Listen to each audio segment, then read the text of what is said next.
Hey guys, welcome back to another video.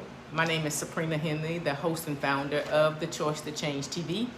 And in this video this week, I just wanted to share with you just something quickly. The video that I posted several weeks ago and an update to how fasting changed my life, the 40 days, I did an update. But I want to share with you what I experienced of just recently doing a 7-day corporate fast. The fast was between July the 1st through July the 7th. And if you don't know, number 7 is God's number of perfection. So we fasted from July the 1st through July the 7th. And there were specific things that we were, and when I say we, corporately, were believing God for. Number 1 is prosperity in our health, finances, business, relationships, and in our relationship and growing in our relationship with God. Okay, so this was a church corporate fast. And in those areas, you know, that can mean something totally different for you, and what you're believing God for in finances may be a little bit different from mine. But I'm not going to share with you everything, all the revelations that I received, but I'm going to share with you just a few things that God shared with me that I need to do immediately. You know, I just need to get it done. Okay, so delayed obedience is still disobedience. And I have some of these things I have been talking about for years and I just haven't done. He made it clear to me, you need to get it together. Okay, so I just want to share with you those things that the revelation that I received. The first thing was declutter and get organized. Because the way that you do anything is the way that you do everything. A lot of times I'm asking God to increase, to expand my net worth, and also expand, you know, just my capacity. But a lot of times God can't bring anything in until you let something go.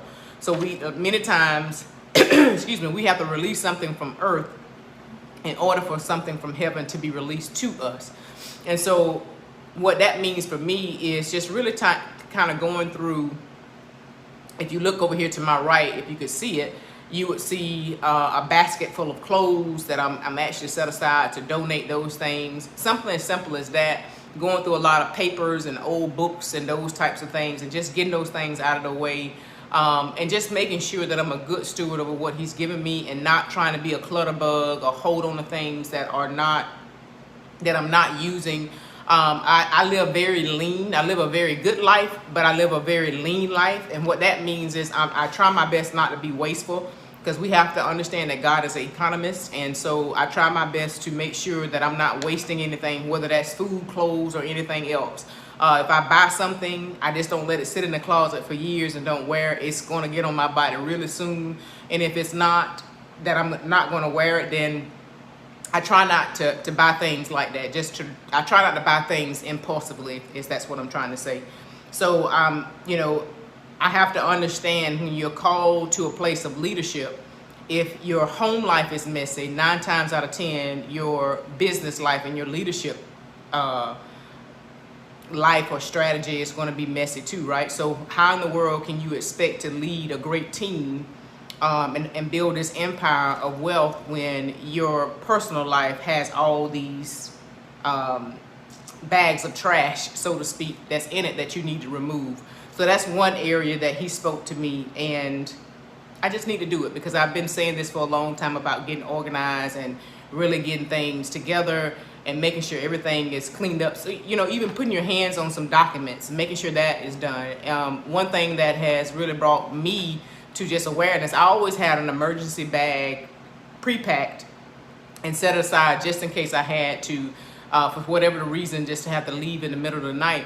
But this COVID-19 made me very aware there's a lot of things that I need, additional things that I need to put in that bag to make sure that at least for 48 hours I could be okay if something would happen through the middle of the night. And I would just encourage you all, just think about the safety strategies that you need to implement right now for you and your family to make sure that you have everything in place. So decluttering and getting organized can mean a lot of different things to everybody else. But with this pandemic, I think all of us need to take account of what if the worst happens and you need shelter, or you need to leave your home for 48 hours, what would you do?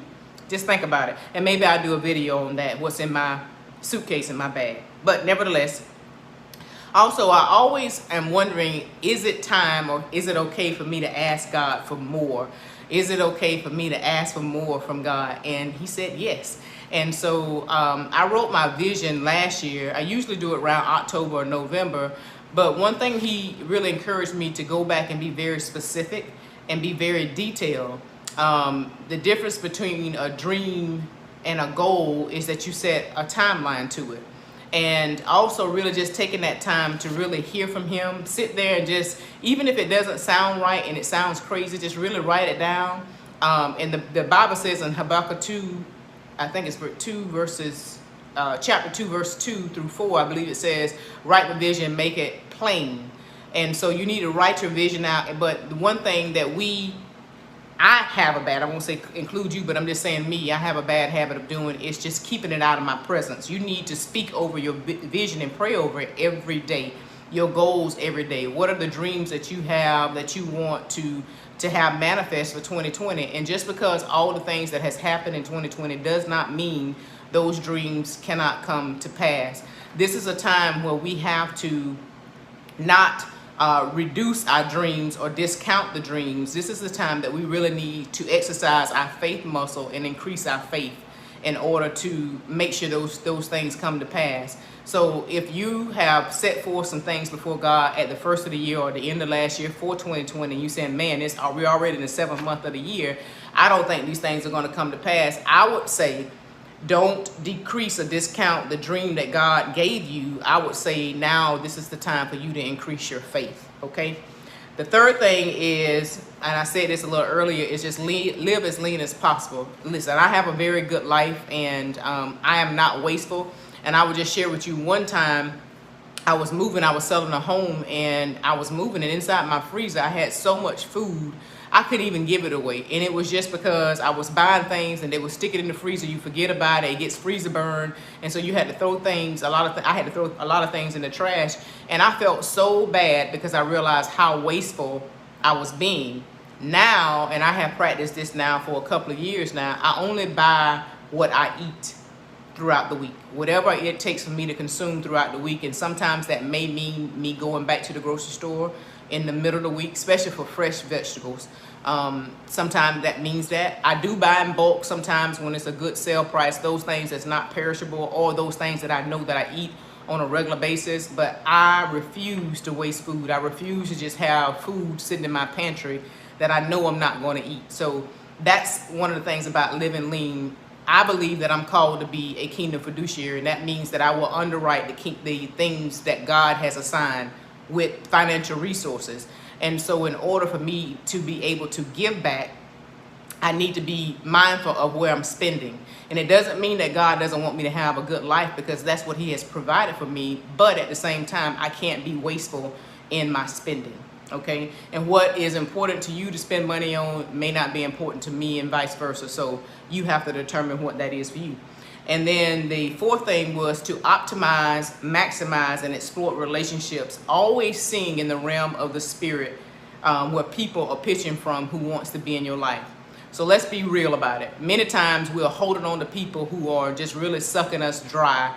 They're leeches, and they are not bringing any value to your life whatsoever. And really they're stealing from you every day. And so God is really wanting me to pay attention of the people that's around me and who wants to come into my life, who newly wants to come into my life. And that does not mean a boyfriend, girlfriend type thing. I'm just talking about even friends, business partners, because those people that's in your life will ultimately impact your destiny in a positive way or in a negative way. So you always want to know to have people in your life who can increase your net worth. And I'm not talking about financially or monetarily, but if you are a believer and a child of God, and you're praying and seeking God's face, and you're trying to live a life that is pleasing to God, and you're hanging around people who's doing any and everything, don't mean they're bad people. It may mean that those are not the people that you need to be around. If you are goal oriented and you said, I have these dreams, goals, and ambitions, and you're around people who never think about the future, who never says, I can do more, they're not achieving, so you can be proud of them and excited and say, oh man, they're doing this, so I can do this, right? That may not be the person or the persons that you need to be around. you know, really be mindful, even if it's family. Why are these people in my life? And if you're at a point where the people around you are draining you and you feel so unfulfilled being around them, just really ask yourself, what is the purpose? What is the value of me? And even the same thing with you. There's something that you should bring to the relationship, and there's something that other person should bring to the relationship, right? They should be mutually beneficial. It should not be one person leeching off the other, right? So just that's my take on it. And I've done a great job of just really clearing out the clutter in my life, but I'm always careful of why someone wants to connect with me, because I know where I'm trying to go, and I know what God has said for me. And so I dare not put people in my path intentionally that can slow me down from getting where I need to go. And the fifth thing is, again, is really building and growing my relationship with God, and really truly living a law and a life of sacrificing. For those people who want great things, or you are anointed and called to do great things, the sacrifice may seem a lot greater. You may see people over here doing very little, and you have to sacrifice so much to see your dreams and your desires manifest. And sometimes it doesn't seem fair, but sometimes the call is so great that God wants you to be isolated from those things that can possibly cause you to stumble and to fall. So living a law of sacrifice is not a bad thing. Being obedient is very difficult at times, and you have to understand it can be a very lonely place. But I would much rather be in the arms of God than in the arms of man, and not have the covering that I definitely need from him. So those are just 5 things that God just revealed to me in these 7 days of fasting. Again, fasting is a ministry for me now. Maybe there come a time that God won't require me to do it as often, but I'm so thankful for it because I feel so good when I do it. And it's been a blessing for me. It has really shown me really my strengths, and it's also shown me a lot of my weaknesses. So if you are fasting, or you're seeking God's face for something specific in your life, don't give up. Don't let what is going on around us deter you from your goals, right?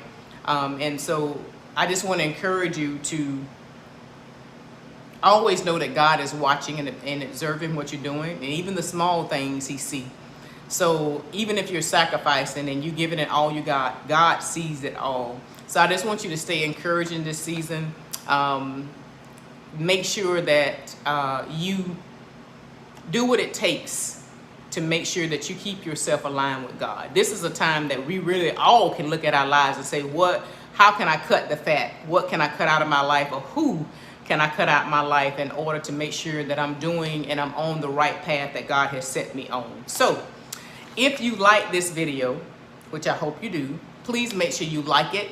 Make sure you comment. Let me know your journey. Let me know kind of what you're doing and what, where you are in this particular season. This is 2020 still is going to be a good year. Yes, there's a lot of bad things are happening, but 2020 is still going to be a great year. It still is a good year. If you're watching me, you've been blessed because you're still here. Just stay strong, stay in faith. That's one thing that I work on all the time, is about increasing my faith. And for many of us, we've never really been taught those things of how to do it, but you got to do it, right? Those are who overcome. The overcomers are the ones who's going to see the Lord. So just stay encouraged, stay in faith, and make sure that you like, comment, and subscribe. Share this video out to those who you think will benefit from it. And I look forward to sharing with you another fasting experience or whatever God releases on my heart to share with you. So stay tuned for upcoming videos, and I will talk to you soon. Take care, everybody. Bye-bye.